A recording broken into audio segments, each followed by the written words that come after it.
If you're like me, you may have heard the following words a bunch of times in your life. You're too sensitive. Stop being such a baby.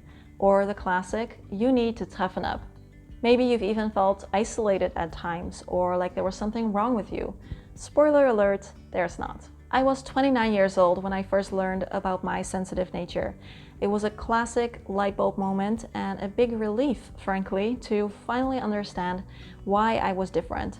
Instead of going through my days on survival mode, pushing myself to do the things I saw others do, wondering why it seemed to cost me so much more energy than them, I started to learn that actually there was nothing wrong with me. I was just sensitive.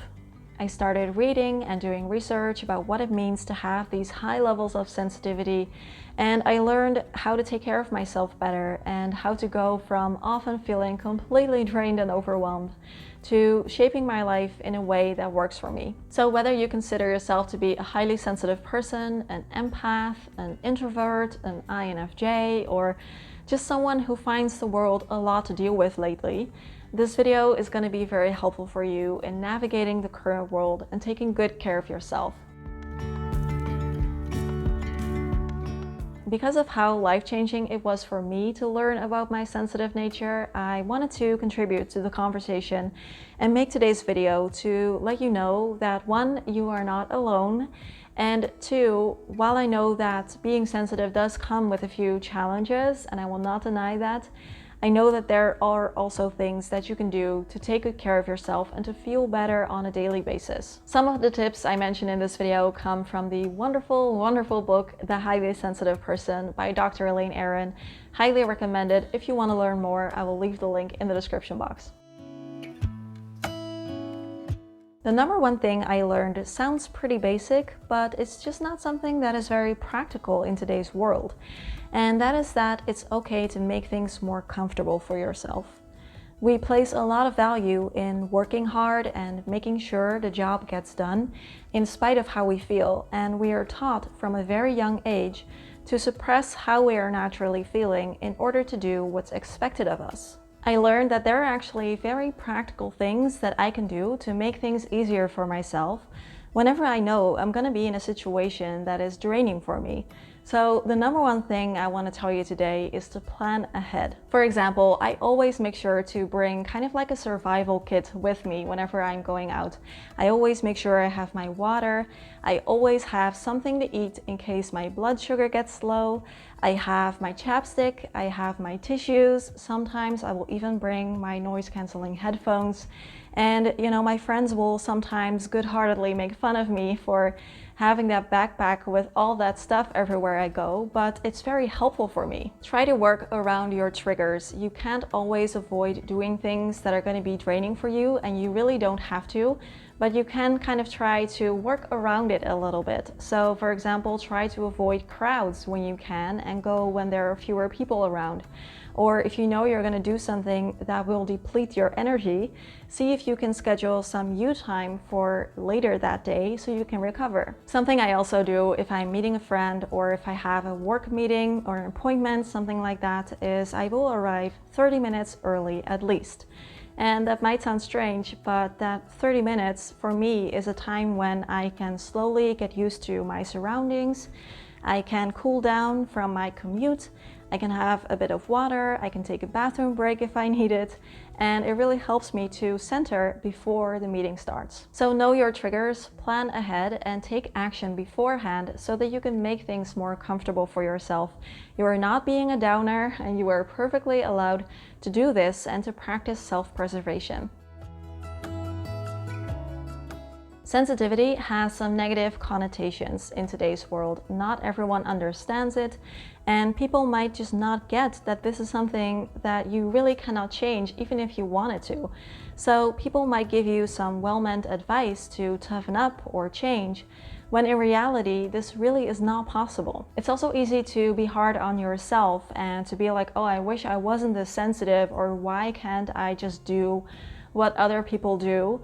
But again, 1, it doesn't help, and 2, it's not necessary. Sensitive people feel and process things more deeply and more intensely, and that's just what it is. We know through studies that this is a trait that we are born with. It's not something that we can change. And it also comes with many benefits. So try not to waste your energy by trying to change who you are or beating yourself up about it. When you can accept yourself for the sensitive person that you are, you can start learning to make the most of it. Identify your triggers, so things that upset you. And when you know what they are, try to set boundaries around them so you can protect and nurture your mental and emotional space. Sensitive people often have strong reactions towards violence, sadness, cruelty, and so you may want to think about how watching the news is affecting you or how watching scary, violent movies make you feel. For me personally, loud sounds are especially exhausting, and I know that about myself, so I try to take that into consideration. If I go somewhere, I will take a road that has less traffic, or if I'm meeting someone at a restaurant, I will suggest going for breakfast or lunch instead of dinner, when the restaurant will be much quieter. Of course, you cannot always do things your way or make things go your way, but you can try to be intentional whenever you can and set some boundaries for yourself around the things that upset you.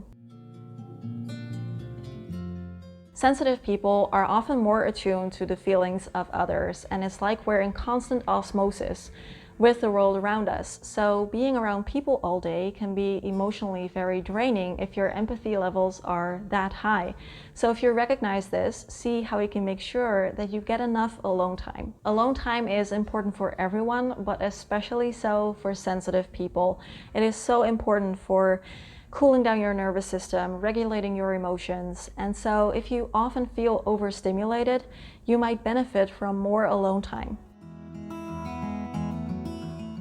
Everyone needs self-care, and sensitive people need it too. And I'm not talking here about bubble baths or hot chocolate, although that can also be very nice. I'm talking about self-care on a deeper level. Learn to do the things that help you feel your best. Do you need more sleep? Do you need to drink a lot of water? Do you need to be in nature frequently?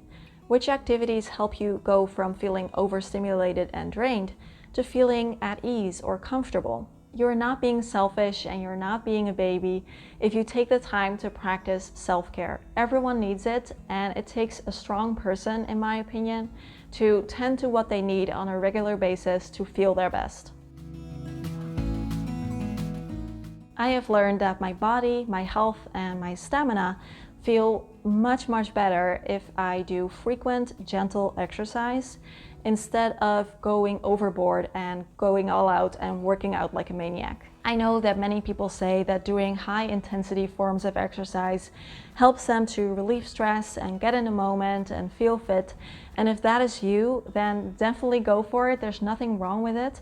I just feel that from personal experience, for sensitive people, it might be better to do daily or almost daily gentle forms of exercise. I used to try and do the insanity workouts, and I went to all of these high intensity spinning classes and all of that. But all it did for me was completely drain my physical energy for the day, and it left me feeling exhausted for the next 3 to 4 days. I had a long recovery time from these workouts, no matter how long I did them, no matter how I persevered and tried to get my body to become used to it. So if this is you too, then just try and get some movement in frequently, preferably like almost every day. Go for a walk, go for like a longer or a slightly more active walk.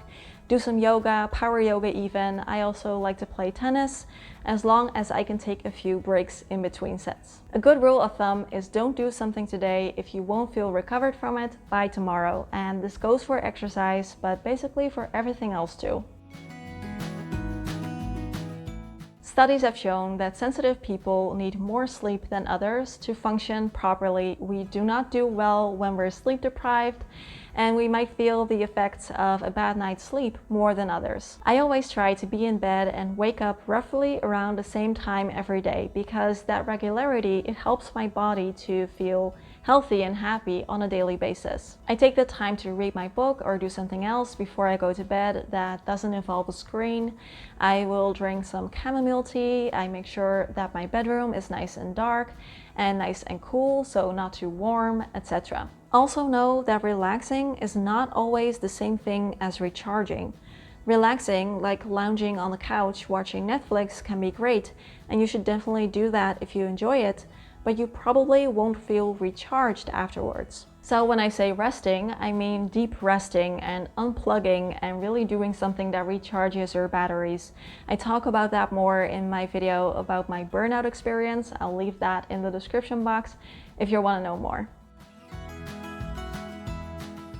And finally, breathe. Learn to use your breath to feel better mentally, physically, and emotionally. You always have your breath with you. You always have that tool available. It doesn't cost you anything to start breathing a bit more deeply, a bit more fully, and it really does help. I have come to learn to tap into my breath whenever I feel overwhelmed or overstimulated, and what I'll do is just try and breathe a bit more deeply, a bit more fully, and more towards the belly instead of keeping my breathing very shallow right here.